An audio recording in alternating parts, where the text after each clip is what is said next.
या देवी सर्वभूतेषु मां कालरात्रिरूपेण संस्थितै नमस्तस्यै नमस्तस्यै नमस्तस्यै नमो नमः।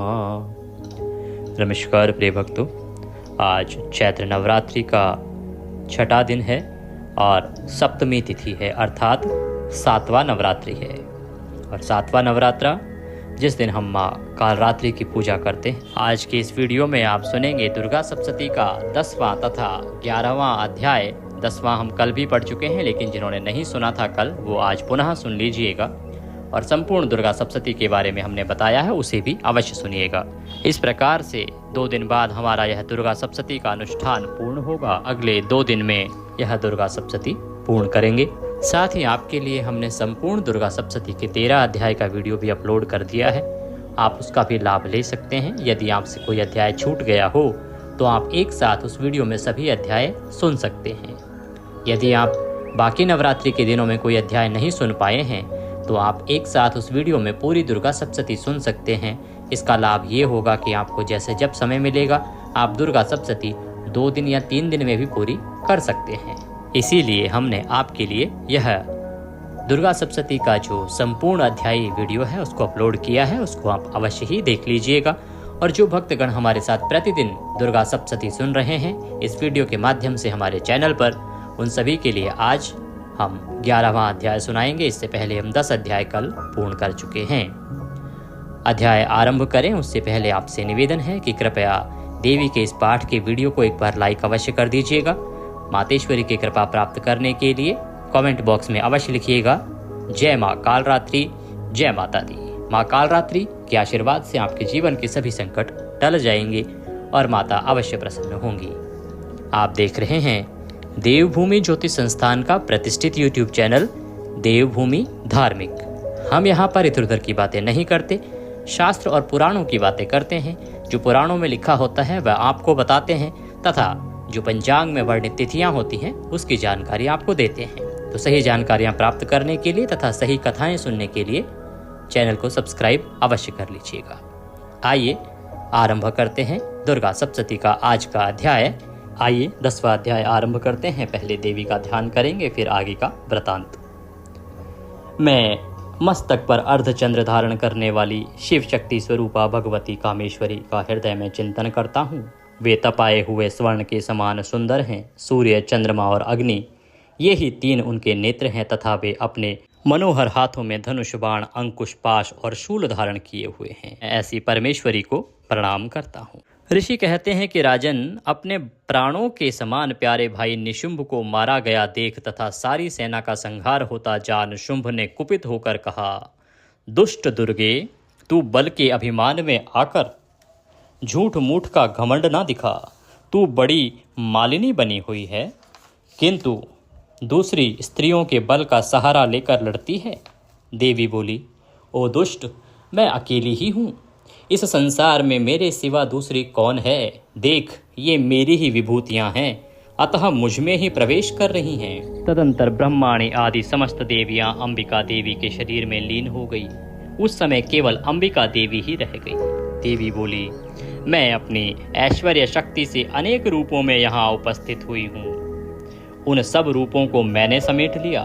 अब अकेली ही युद्ध में खड़ी हूँ, तुम भी स्थिर हो जाओ। ऋषि कहते हैं तदंतर देवी और शुंभ दोनों में सब देवताओं तथा दानवों के देखते देखते भयंकर युद्ध छिड़ गया। बाणों की वर्षा तथा तीखे शस्त्रों एवं दारुण अस्त्रों के प्रहार के कारण उन दोनों का युद्ध सब लोगों के लिए बड़ा भयानक प्रतीत हुआ। उस समय अंबिका देवी ने जो सैकड़ों दिव्य अस्त्र शस्त्र छोड़े, उन्हें दैत्यराज शुंभ ने उनके निवार कर अस्त्रों द्वारा काट डाला। इसी प्रकार शुंभ ने भी जो दिव्य अस्त्र चलाए, उन्हें परमेश्वरी ने भयंकर हुंकार शब्द के उच्चारण आदि द्वारा खिलवाड़ में ही नष्ट कर डाला। तब उस असुर ने सैकड़ों बाणों से देवी को आच्छादित कर दिया। यह देख क्रोध में भरी हुई उन देवी ने भी बाण मारकर उसका धनुष काट डाला। धनुष कट जाने पर भी दैत्यराज ने शक्ति हाथ में ली, किंतु देवी ने चक्र से उसके हाथ की शक्ति को भी काट गिराया। तत्पश्चात दैत्यों के स्वामी शुंभ ने 100 चांद वाली चमकती हुई ढाल और तलवार हाथ में ले उस समय देवी पर धावा किया। उसके आते ही चंडिका ने अपने धनुष से छोड़े हुए तीखे बाणों द्वारा उसकी सूर्य किरणों के समान उज्जवल ढाल और तलवार को तुरंत ही काट दिया। फिर उस दैत्य के घोड़े और सारथी मारे गए। धनुष तो पहले ही काटा जा चुका था, अब उसने अंबिका को मारने के लिए उद्यत हो भयंकर मुदगर हाथ में लिया। उसे आते देख देवी ने अपने तीक्ष्ण बाणों से उसका मुदगर भी काट डाला। जिस पर भी वह असुर मुक्का तान कर बड़े वेग से देवी की ओर झपटा। उस दैत्यराज ने देवी की छाती में मुक्का मारा। तब उन देवी ने भी उसकी छाती में एक चांटा जड़ दिया। देवी का थप्पड़ खाकर दैत्यराज शुंभ पृथ्वी पर गिर पड़ा, परंतु पुनः सहसा पूर्ववत उठकर खड़ा हो गया। फिर वह उछला और देवी को ऊपर ले जाकर आकाश में खड़ा हो गया। तब चंडिका आकाश में भी बिना किसी आधार के ही शुंभ के साथ युद्ध करने लगी। उस समय दैत्य और चंडिका आकाश में एक दूसरे से लड़ने लगे। उनका वह युद्ध पहले सिद्ध और मुनियों को विस्मय में डालने वाला हुआ। फिर अंबिका ने शुंभ के साथ बहुत देर तक युद्ध करने के पश्चात उसे उठाकर घुमाया और पृथ्वी पर पटक दिया। पटके जाने पर पृथ्वी पर आने के बाद वह दुष्ट आत्मा दैत्य पुनः चंडिका का वध करने के लिए उसकी ओर बड़े वेग से दौड़ा। तब समस्त दैत्यों के राजा शुंभ को अपनी ओर आते देख देवी ने त्रिशूल से उसकी छाती छेद कर उसे पृथ्वी पर गिरा दिया। देवी के शूल की धार से घायल होने पर उसके प्राण पखेरु उड़ गए और वह समुद्रों, द्वीपों, पर्वतों सहित समूची पृथ्वी को कपाता हुआ भूमि पर गिर पड़ा। तदंतर उस दुरात्मा के मारे जाने पर संपूर्ण जगत प्रसन्न एवं पूर्ण स्वस्थ हो गया तथा आकाश स्वच्छ दिखाई देने लगा। पहले जो उत्पात सूचक मेघ और उल्कापात होते थे वे सब शांत हो गए तथा उस दैत्य के मारे जाने पर नदियां भी ठीक मार्ग से बहने लगी। उस समय शुंभ की मृत्यु के बाद संपूर्ण देवताओं का हृदय हर्ष से भर गया और गंधर्वगण मधुर गीत गाने लगे। दूसरे गंधर्व बाजे बजाने लगे और अप्सराएं नाचने लगी। पवित्र वायु बहने लगी। सूर्य की प्रभा उत्तम हो गई। अग्निशाला की बुझी हुई आग अपने आप प्रज्वलित हो उठी तथा संपूर्ण दिशाओं के भयंकर शब्द शांत हो गए। इस प्रकार श्री मार्कंडेय पुराण में सावर्णिक मनवंतर की कथा के अंतर्गत देवी महात्म्य में शुंभ वध नामक 10वां अध्याय पूर्ण हुआ। बोलिए जगदम्बा मात की जय। 11वां अध्याय कल हमने सुना कि किस प्रकार से शुंभ निशुंभ का देवी ने वध किया और शुंभ निशुंभ के वध के साथ ही 10वां अध्याय पूर्ण हुआ। आज के अध्याय में हम सुनेंगे कि जब राक्षसों के राजा शुंभ तथा निशुंभ को मां आदिशक्ति ने काल के मुंह में समा दिया तो सभी देवता जो हैं किस प्रकार से प्रसन्न होते हैं और देवताओं द्वारा देवी की स्तुति की जाती है तथा देवता किस प्रकार से पुनः देवी से वरदान प्राप्त करते हैं, यह वर्णन आज के इस अध्याय में आएगा। सबसे पहले देवी का ध्यान करते हैं। ध्यान करने के बाद वृतांत आरंभ करेंगे। मैं भुवनेश्वरी देवी का ध्यान करता हूँ। उनके श्री अंगों की आभा प्रभात काल के सूर्य के समान है और मस्तक पर चंद्रमा का मुकुट है। वे उभरे हुए स्तनों तथा 3 नेत्रों से युक्त हैं। उनके मुख पर मुस्कान की छटा छाई रहती है और हाथ में वरद, अंकुश, पाश एवं अभय मुद्रा शोभा पाते हैं। मैं ऐसी परमेश्वरी को बारंबार प्रणाम करता हूँ। ऋषि कहते हैं कि देवी के द्वारा वहां महादैत्यपति शुंभ के मारे जाने पर इंद्र आदि देवता अग्नि को आगे करके उन कात्यायनी देवी की स्तुति करने लगे। उस समय अभीष्ट की प्राप्ति होने से उनके मुख कमल दमक उठे और उनके प्रकाश से दिशाएं भी जगमगा उठी थी। देवता बोले, शरणागत की पीड़ा दूर करने वाली देवी हम पर प्रसन्न हो। संपूर्ण जगत की माता प्रसन्न हो। विश्वेश्वरी, विश्व की रक्षा करो। देवी तुम ही चराचर जगत की अधीश्वरी हो। तुम इस जगत का एकमात्र आधार हो, क्योंकि पृथ्वी रूप में तुम्हारी ही स्थिति है। हे देवी, तुम्हारा पराक्रम अलंघनीय है। तुम ही जल रूप में स्थित होकर संपूर्ण जगत को तृप्त करती हो। तुम अनंत बल संपन्न और वैष्णवी शक्ति हो। इस विश्व की कारणभूता परामाया हो। देवी, तुमने इस समस्त जगत को मोहित कर रखा है। तुम्हें प्रसन्न होने पर इसी पृथ्वी पर मोक्ष की प्राप्ति कराती हो। देवी, संपूर्ण विद्याएं तुम्हारे ही भिन्न भिन्न स्वरूप हैं। जगत में जितनी स्त्रियां हैं वे सब तुम्हारी ही मूर्तियां हैं। जगदम्बे, एकमात्र तुमने ही इस विश्व को व्याप्त कर रखा है। तुम्हारी स्तुति क्या हो सकती है? तुम तो स्तवन करने योग्य पदार्थों से परे एवं परावाणी हो। जब तुम सर्वस्वरूपा देवी स्वर्ग तथा मोक्ष प्रदान करने वाली हो, तब इसी रूप में तुम्हारी स्तुति हो गई। तुम्हारी स्तुति के लिए इससे अच्छी उक्तियां और क्या हो सकती हैं? बुद्धि रूप से जब लोगों के हृदय में विराजमान रहने वाली तथा स्वर्ग एवं मोक्ष प्रदान करने वाली नारायणी देवी, तुम्हें नमस्कार है। कला, काष्ठा आदि के रूप से क्रमशः परिमाण, अवस्था परिवर्तन की ओर ले जाने वाली तथा विश्व का उपसंहार करने में समर्थ नारायणी, तुम्हें नमस्कार है। नारायणी, तुम सब प्रकार का मंगल प्रदान करने वाली मंगलमयी हो, कल्याणदायिनी शिवा हो, सब पुरुषार्थों को सिद्ध करने वाली शरणागत वत्सला, तीन नेत्रों वाली एवं गौरी हो, तुम्हें नमस्कार है।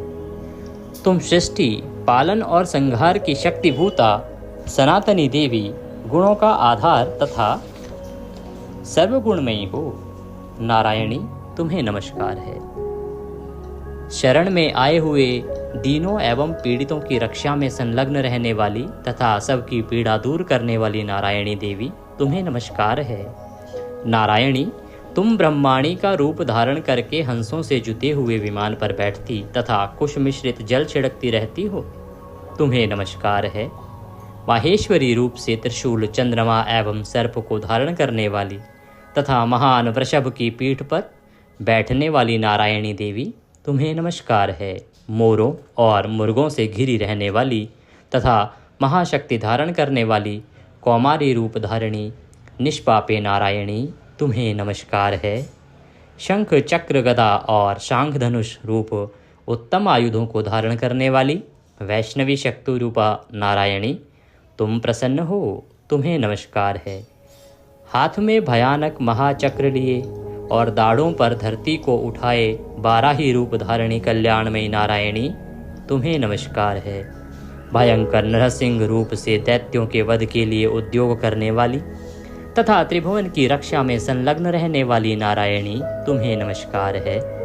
मस्तक पर किरीट और हाथ में महावज्र धारण करने वाली, सहस्त्र नेत्रों के कारण उद्दीप्त दिखाई देने वाली और वृत्रासुर के प्राणों का अपहरण करने वाली इंद्र शक्ति रूपा नारायणी देवी, तुम्हें नमस्कार है। शिवदूती रूप से दैत्यों की महती सेना का संहार करने वाली, भयंकर रूप धारण तथा विकट गर्जना करने वाली नारायणी, तुम्हें नमस्कार है। दाढ़ों के कारण विकराल मुख वाली, मुंडमाला से विभूषित मुंडमर्दिनी चामुंडा रूपा नारायणी, तुम्हें नमस्कार है। लक्ष्मी, लज्जा, महाविद्या, श्रद्धा, पुष्टि, स्वधा, ध्रुवा, महारात्रि तथा महाविद्या रूपा नारायणी, तुम्हें नमस्कार है। मेधा, सरस्वती, वरा, भूति, बाभ्रवी, रंग की अथवा पार्वती, तामसी, महाकाली, नेयता तथा ईशा रूपिणी नारायणी, तुम्हें नमस्कार है। सर्वस्वरूपा, सर्वेश्वरी तथा सब प्रकार की शक्तियों से संपन्न दिव्य रूपा दुर्गे देवी, सब भयों से हमारी रक्षा करो, तुम्हें नमस्कार है। कात्यायनी, यह 3 लोचनों से विभूषित तुम्हारा सौम्य मुख सब प्रकार के भयों से हमारी रक्षा करे, तुम्हें नमस्कार है। भद्रकाली, ज्वालाओं के कारण विकराल प्रतीत होने वाला, अत्यंत भयंकर और समस्त असुरों का संहार करने वाला तुम्हारा त्रिशूल भय से हमें बचाए, तुम्हें नमस्कार है। देवी, जो अपनी ध्वनि से संपूर्ण जगत को व्याप्त करके दैत्यों के तेज नष्ट किए देता है, वह तुम्हारा घंटा हम लोगों की पापों से उसी प्रकार रक्षा करे जैसे माता अपने पुत्रों की पूरे कर्मों से रक्षा करती है। चंडिके, तुम्हारे हाथों में सुशोभित खड्ग जो असुरों के रक्त और चर्बी से चर्चित है, हमारा मंगल करे, हम तुम्हें नमस्कार करते हैं। देवी, तुम प्रसन्न होने पर सब रोगों को नष्ट कर देती हो और कुपित होने पर मनोवांछित सभी कामनाओं का नाश कर देती हो। जो लोग तुम्हारी शरण में आ चुके हैं उन पर विपत्ति तो आती ही नहीं, तुम्हारी शरण में गए हुए मनुष्य दूसरों को शरण देने वाले हो जाते हैं। देवी अंबिके, तुमने अपने स्वरूप को अनेक रूपों में विभक्त करके नाना प्रकार के रूपों से जो इस समय इन धर्मद्रोही महादैत्यों का संहार किया है वह सब दूसरी कौन कर सकती थी। विद्याओं में ज्ञान को प्रकाशित करने वाले शास्त्रों में तथा आदि वाक्यों वेदों में तुम्हारे सिवा किसका वर्णन है, तथा तुमको छोड़कर दूसरी कौन ऐसी शक्ति है जो इस विश्व को अज्ञान में घोर अंधकार से परिपूर्ण ममता रूपी गड्ढे में निरंतर भटका रही हो। जहाँ राक्षस, जहाँ भयंकर विष वाले सर्प, जहाँ शत्रु, जहाँ लुटेरों की सेना और जहाँ दावानल हो, वहाँ तथा समुद्र के बीच में भी साथ रहकर तुम विश्व की रक्षा करती हो। विश्वेश्वरी, तुम विश्व का पालन करती हो। विश्वरूपा हो, इसीलिए संपूर्ण विश्व को धारण करती हो। तुम भगवान विश्वनाथ की भी वंदनीय हो। जो लोग भक्ति पूर्वक तुम्हारे सामने मस्तक झुकाते हैं वे संपूर्ण विश्व को आश्रय देने वाले होते हैं। देवी, प्रसन्न हो। जैसे इस समय असुरों का वध करके तुमने शीघ्र ही हमारी रक्षा की है, उसी प्रकार सदा हमें शत्रुओं के भय से बचाओ। संपूर्ण जगत का पाप नष्ट कर दो और उत्पात एवं पापों के फलस्वरूप प्राप्त होने वाले महामारी आदि बड़े उपद्रवों को शीघ्र ही दूर करो। विश्व की पीड़ा दूर करने वाली देवी, हम तुम्हारे चरणों पर पड़े हुए हैं, हम पर प्रसन्न हो। त्रिलोक की निवासियों की पूजनीय परमेश्वरी, सब लोगों को वरदान दो। देवी बोली, देवताओं, मैं वर देने को तैयार हूँ। तुम्हारे मन में जिसकी इच्छा हो वह वर मांग लो। संसार के लिए उस उपकारक वर को मैं अवश्य दूंगी। देवता बोले, सर्वेश्वरी, तुम इसी प्रकार तीनों लोकों की समस्त बाधाओं को शांत करो और हमारे शत्रुओं का नाश करती रहो।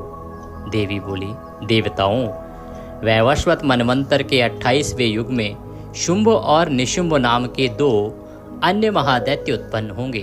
तब नंदगोप के घर में उनकी पत्नी यशोदा के गर्भ से अवतीर्ण हो विंध्याचल में जाकर रहूंगी और उक्त दोनों असुरों का नाश करूंगी। फिर अत्यंत भयंकर रूप से पृथ्वी पर अवतार ले मैं वैप्रचित्त नाम वाले दानवों का वध करूंगी। उन भयंकर महादैत्यों को भक्षण करते समय मेरे दांत अनार के फूल की भांति लाल हो जाएंगे। तब स्वर्ग में देवता और मृत्युलोक में मनुष्य सदा मेरी स्तुति करते हुए मुझे रक्तदंतिका कहेंगे। फिर जब पृथ्वी पर 100 वर्षों के लिए वर्षा रुक जाएगी और पानी का अभाव हो जाएगा, उस समय मुनियों के स्तवन करने पर मैं पृथ्वी पर आयोनिजा रूप में प्रकट होंगी और 100 नेत्रों से मुनियों को देखूंगी। अतः मनुष्य शताक्षी इस नाम से मेरा कीर्तन करेंगे। देवताओं, उस समय मैं अपने शरीर से उत्पन्न हुए शाकों द्वारा समस्त संसार का भरण पोषण करूंगी। जब तक वर्षा नहीं होगी तब तक वे शाक ही सबके प्राणों की रक्षा करेंगे। ऐसा करने के कारण पृथ्वी पर शाकंभरी के नाम से मेरी ख्याति होगी। उसी अवतार में मैं दुर्गम नामक महादैत्य का वध भी करूंगी। इससे मेरा नाम दुर्गा देवी होगा। फिर मैं जब भीम रूप धारण करके मुनियों की रक्षा के लिए हिमालय पर रहने वाले राक्षसों का भक्षण करूंगी, उस समय सब मुनि मुझे भक्ति से नतमस्तक होकर मेरी स्तुति करेंगे। तब मेरा नाम भीमा देवी के नाम से विख्यात होगा। जब अरुण नामक दैत्य तीनों लोकों में भारी उपद्रव मचाएगा, तब मैं तीनों लोकों का हित करने के लिए 6 पैरों वाले असंख्य भ्रमरों का रूप धारण करके उस महादैत्य का वध करूंगी। उस समय सब लोग भ्रामरी के नाम से चारों ओर मेरी स्तुति करेंगे। इस प्रकार जब जब संसार में दानवी बाधा उत्पन्न होगी, तब तब अवतार लेकर मैं शत्रुओं का संहार करूंगी। इस प्रकार मार्कंडेय पुराण सावर्णिक मनवंतर की कथा के अंतर्गत देवी महात्म्य में देवी स्तुति नामक 11वां अध्याय पूर्ण हुआ। बोलिए दुर्गा मात की जय। इस प्रकार से आज के वीडियो में हमने 10वां और 11वां अध्याय सुना। हालांकि 10वां अध्याय हम कल भी पढ़ चुके थे, लेकिन हमारे बहुत से ऐसे दर्शक हैं जो छोड़ चुके थे 10वां अध्याय, जिन्होंने नहीं सुना था कहीं कारणों से। इसीलिए हमने आज के इस वीडियो में आपके लिए 10वां अध्याय भी साथ में जोड़ा है। तो जो दर्शक कल 10वां अध्याय सुन चुके हैं वो 11वें से आरंभ कर सकते हैं वीडियो को, और जिन्होंने कल 10वां अध्याय नहीं सुना था, आप कृपया 10वां अध्याय और 11वां अध्याय दोनों सुनिएगा। अब 2 अध्याय दुर्गा सप्तशती के रह गए हैं और हमारे पास 2 दिन का समय है, तो एक एक अध्याय करके हम और पूर्ण करेंगे। पुनः आपको बता दें कि हमने अष्टमी कब है, नवमी कब है और कैसे आपको पूजन करना चाहिए, कंजक पूजन कैसे करना चाहिए, उसका वीडियो अपलोड किया है, उसको अवश्य देख लीजिएगा।